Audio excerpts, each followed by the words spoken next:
وكفى وسلام على عباده الذين اصطفى أما بعد أعوذ بالله من الشيطان الرجيم بسم الله الرحمن الرحيم هل يستوي الذين يعلمون والذين لا يعلمون وقال النبي صلى الله عليه وسلم من يرد الله به خيرا يفقهه في الدين أو كما قال عليه الصلاة والسلام. محترم اساتذہ اکرام، معزز علماء کرام، عزیز طلبہ اور تمام سامعین کرام، بہت مختصر وقت ہے، مختصر بات کرنے کے لیے کہا گیا ہے، اس لیے چند اہم امور کی طرف آپ حضرات کو لے جانا چاہتا ہوں۔ میرے محترم بزرگوں اور دوستوں، آج کے دور میں ہر انسان کامیاب ہونا چاہتا ہے، خواہ وہ مرد ہو یا وہ عورت ہو، چاہے وہ باپ ہو یا بیٹا ہو، دادا ہو یا پوتا ہو، ماں ہو، بہن ہو، بیٹی ہو، سب اپنے اپنے اعتبار سے کامیاب ہونا چاہتے ہیں، لیکن ان تمام کامیابیوں کو اللہ نے علم کے ساتھ جوڑ دیا ہے۔ اگر علم ہوگا تو ہر ایک کو کامیابی ملے گی، اور اگر علم نہیں ہوگا تو یہ تمام کے تمام رشتے ضائع ہوں گے اور برباد ہوں گے۔ اگر ہم نے اپنے بچوں کو تعلیم نہیں دلائی تو وہ ماں باپ کی اہمیت کو کبھی نہیں سمجھے۔ ماں باپ کی اہمیت کو سمجھانا ہے تو ان کو علم دلانا پڑے گا۔ وَقَضَى رَبُّكَ أَلَّا تَعْبُدُوا إِلَّا إِيَّاهُ وَبِالْوَالِدَيْنِ إِحْسَانًا۔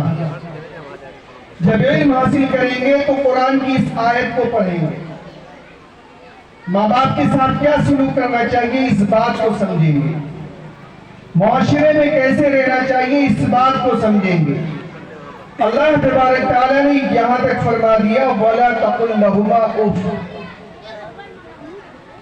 آج دنیا کے حالات دیکھیں، ماں باپ بوڑھے ہو جاتے ہیں تو بچے ان کو نظر انداز کرتے ہیں۔ ہر نوجوان یہ سمجھتا ہے کہ یہ جوانی باقی رہے گی، یہ صحت باقی رہے گی، یہ تندرستی باقی رہے گی، لیکن ہر نوجوان کو اگر اللہ نے زندگی عطا فرمائی تو اس کو بوڑھا ہونا ہے، بالوں کو سفید ہونا ہے۔ آج میرے والد صاحب چارپائی پہ، کل ہم کو چارپائی پہ آنا ہے کہ اللہ نے زندگی عطا فرمائی۔ اگر ہم یہ چاہتے ہیں کہ ہماری جوانی بھی سکون سے گزرے، کیونکہ ہماری اولادیں جب نافرمان ہوں گی، جب وہ ماں باپ کی اہمیت کو نہیں سمجھیں گی، در بدر رسوائی کا سبب بنیں گی، جب ان کو ہم علم کی روشنی سے آشنا نہیں کریں گے، اور جب ان کو ہم علم کی روشنی سے آشنا کرائیں گے تو وہ ماں باپ کے مقام کو سمجھیں گے۔ اللہ نے جو فرمایا اف وَلَا تَقُلْ لَهُمَا اف، مطلب یہ ہے کہ ہم اپنے ماں باپ سے اف بھی نہیں کر سکتے۔ گھر سے نکل رہے کام کے لیے، باپ نے ہم سے ایک گلاس پانی مانگ لیا، ماں کی دوائی لانی ہے، اس کو پتہ نہیں، ان کو پتہ نہیں کہ ان کا تقاضا کیا ہے، کہاں جا رہے ہیں۔ انہوں نے کہا بیٹا میری یہ دوائی ختم ہو گئی، دوائی لا دیجیے۔ ہم کہہ رہے ہیں ہم کہاں جا رہے تھے، انہوں نے کہاں ٹوک دیا۔ یہ بھی گناہ کبیرہ ہے۔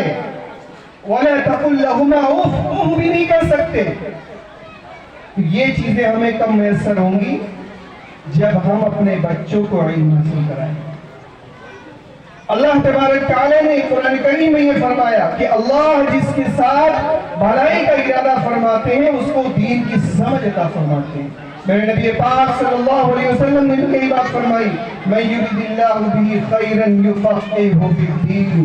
کرسی کی سمجھ نہیں فرمایا، حکومت کی سمجھ نہیں فرمایا، دنیا کے تخت و تاج کی سمجھ نہیں فرمایا کہ تمہیں حکومت کرنے کا طریقہ سکھا دیں گے، تمہیں دنیا چلانے کا طریقہ سکھا دیں گے، تمہیں کھیتی کرنے کا طریقہ سکھا دیں گے، مال جمع کرنے کا طریقہ سکھا دیں گے، بلکہ یہ فرمایا کہ دین کی سمجھ اللہ عطا فرما دیتے ہیں جس کے ساتھ بھلائی کا ارادہ فرماتے ہیں۔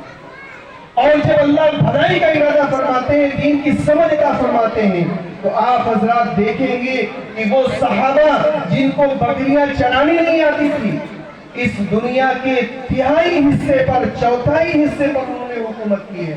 اور وہ یہ فرمایا کرتے تھے کہ میرے والد کہا کرتے تھے کہ تمہیں بکری چرانا نہیں آتا، اونٹ چرانا نہیں آتا، تم کیا کرو گے؟ منبر رسول صلی اللہ علیہ وسلم پر بیٹھ کر کے 50 ملکوں پر حکومت کی ہے۔ اس کی بدولت اسی قرآن اور حدیث کے سیکھنے کی بدولت۔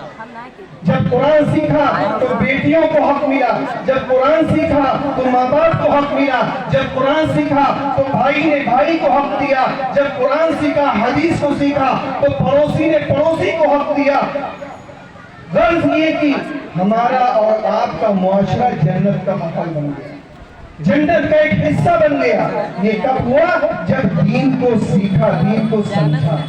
اور اگر دین کو نہیں سیکھیں گے، دین کو نہیں سمجھیں گے، ہم اپنے بیٹے سے کہیں گے بیٹا مسجد کے لیے نماز پڑھنے کے لیے جا، بیٹا ناچ گانوں کی طرف جائے گا۔ ہم اپنی بیٹی سے کہیں گے بیٹی پردہ کر، مجبوری کے درجے میں میری بات کو مان کر کے وہ گھر سے نکلے گی، لیکن جب گھر سے نکلے گی تو عریانیت اور بے حیائی کے ساتھ نکلے گی۔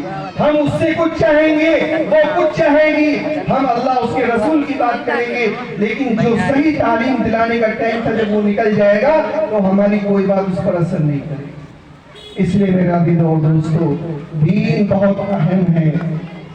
ہمارا سر جو فخر سے بلند ہے، ہم کو جو توفیق ملتی ہے کہ ہم ایک اللہ کے حضور سجدہ ریز ہو، وہ اسی علم کی بدولت ہے، جناب محمد رسول اللہ صلی اللہ علیہ وسلم کی بدولت ہے، آپ کے لائے ہوئے نور کی بدولت ہے، ورنہ ہم آپ حضرات کی در بدر بھٹک رہے ہیں۔